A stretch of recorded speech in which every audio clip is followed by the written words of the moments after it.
আসসালামু আলাইকুম বন্ধুরা, আমার চ্যানেল তামান্নাস কিচেনে আপনাদের সবাইকে জানাই স্বাগত। আজ আমি আপনাদের পনির দিয়ে দারুণ একটা রেসিপি বানিয়ে দেখাচ্ছি। এই রেসিপিটি আপনি রুটি, পরোটা, নান যে কোনো জিনিসের সঙ্গে খেতে পারবেন। দারুণ লাগে খেতে। তাই রেসিপিটা পুরো আমার মতো বানানোর জন্য শুরু থেকে শেষ পর্যন্ত দেখতে থাকুন। স্কিপ করলে কিন্তু স্টেপ মিস করে যাবেন। প্রথমে আমি একটা ক্যাপসিকাম নিয়ে নিয়েছি। ক্যাপসিকামটার ভিতরের যে বীজগুলো সেগুলো ফেলে ক্যাপসিকামটাকে চৌকো করে কেটে নেব। ঠিক যেভাবে আমি কেটে দেখাচ্ছি এভাবে চৌকো করে কেটে নিতে হবে। আপনারা যদি চান তাহলে এখানে হলুদ ক্যাপসিকাম আর লাল ক্যাপসিকামও ব্যবহার করতে পারেন। আমার কাছে যেটা ছিল আমি ওটাই ব্যবহার করলাম। এবার আমি একটা পেঁয়াজের খোসা ছাড়িয়ে পেঁয়াজটাকেও ক্যাপসিকামের মতো চৌকো করে কেটে নিলাম। এগুলোকেও এবারে একটা একটা করে ছাড়িয়ে আলাদা করে নেব। এবার একটা মিক্সিং জার নিয়ে মিক্সিং জারের মধ্যে চারমগজের দানা দিয়ে দেব কিছুটা, আর 7-8টা কাজু বাদাম দিয়ে, আর কিছুটা টক দই দিয়ে ভালোভাবে একটা ফাইন পেস্ট বানিয়ে নেব। এবার ওই মিক্সিং জারের মধ্যে আবার একটা পেঁয়াজ দিয়ে এটাকেও আলাদা পেস্ট করে নেব। এবার একটা গামলার মধ্যে ওই যে দই আর কাজু বাদামের যে পেস্টটা ছিল ওইটা দিয়ে, আর 200 গ্রাম মতো পনির নিয়ে পনিরটাকেও মিক্সচারের মধ্যে দিয়ে দিলাম।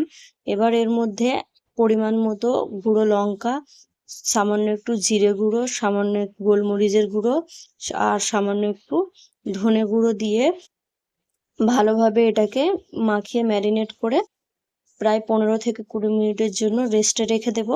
আমি কিন্তু এখানে কোনো লবণের ব্যবহার করিনি। লবণটা এখন দেব না, লবণটা আমি ঠিক বলে দেব কোন টাইমে দিতে হবে। তারপর একটা কড়াইয়ের মধ্যে সামান্য একটু তেল দিয়ে তেলটা ভালোভাবে গরম হয়ে গেলে ওর মধ্যে কেটে রাখা পেঁয়াজ আর ক্যাপসিকামটাকে দিয়ে ভালোভাবে পেঁয়াজ আর ক্যাপসিকামটাকে ভেজে নেব। এটাকে কিন্তু পুরোপুরি ভাজা যাবে না, প্রায় 60 থেকে 70% ভাজতে হবে। ভেজে তারপর তুলে নিলাম। এবার ওই কড়ার মধ্যেই আবারও খানিকটা রিফাইন্ড তেল দিয়ে তেলটাকে ভালোভাবে গরম করে নিয়ে গোটা গরম মশলা ফোড়ন দেব। গোটা গরম মশলাটা ফোড়ন হয়ে গেলে এর মধ্যে পেঁয়াজ বাটাটা দিয়ে দেব। পেঁয়াজ বাটাটা দিয়ে ভালোভাবে নেড়ে চেড়ে পেঁয়াজটাকে প্রায় গোল্ডেন ব্রাউন করে ভেজে নিতে হবে।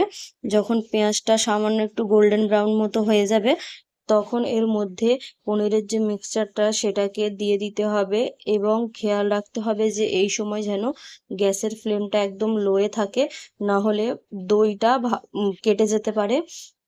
এরপর আমরা পেঁয়াজের সঙ্গে মশলাটাকে ভালোভাবে নেড়েচেড়ে কষিয়ে নেব।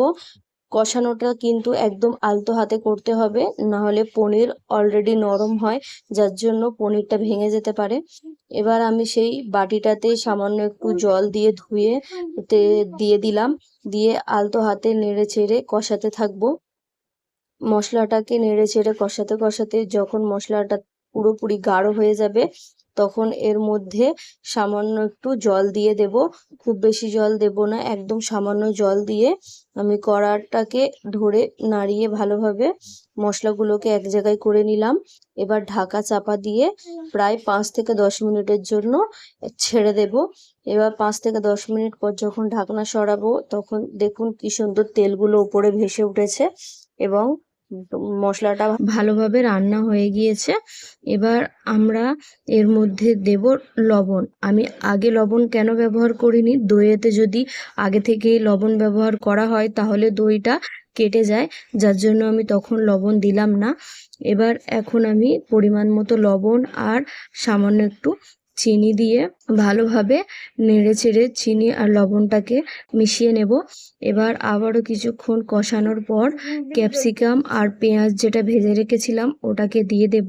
ক্যাপসিকাম আর পেঁয়াজটাকেও মশলার সঙ্গে কিছুক্ষণ নেড়েচেড়ে কষাতে হবে। আপনারা যদি ভালোভাবে লক্ষ্য করেন তাহলে আমি কিন্তু পুরো রান্নাটাই একদম লো ফ্লেমে করছি।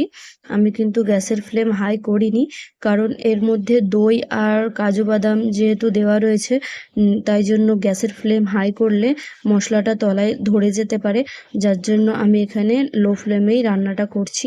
এবার আমি ক্যাপসিকাম আর পেঁয়াজটা যখন ভালোভাবে কষানো হয়ে গেল তখন আমি সামান্য একটু জল দিয়ে ঢাকা চাপা দিয়ে প্রায় 10 মিনিট মতো আবার রান্না করে নিলাম, যাতে ক্যাপসিকাম আর পেঁয়াজটা পুরোপুরি সিদ্ধ হয়ে যায়।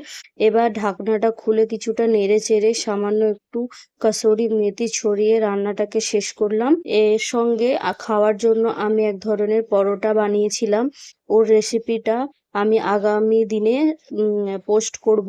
যদি আপনাদের কাছে রেসিপিটা ভালো লাগে তাহলে প্লিজ লাইক, শেয়ার এবং কমেন্ট করে দেবেন। আর যদি আপনারা পরোটা রেসিপিটা দেখতে চান তাহলে আমার চ্যানেলটিকে সাবস্ক্রাইব করে বেল আইকনটি প্রেস করে রাখুন।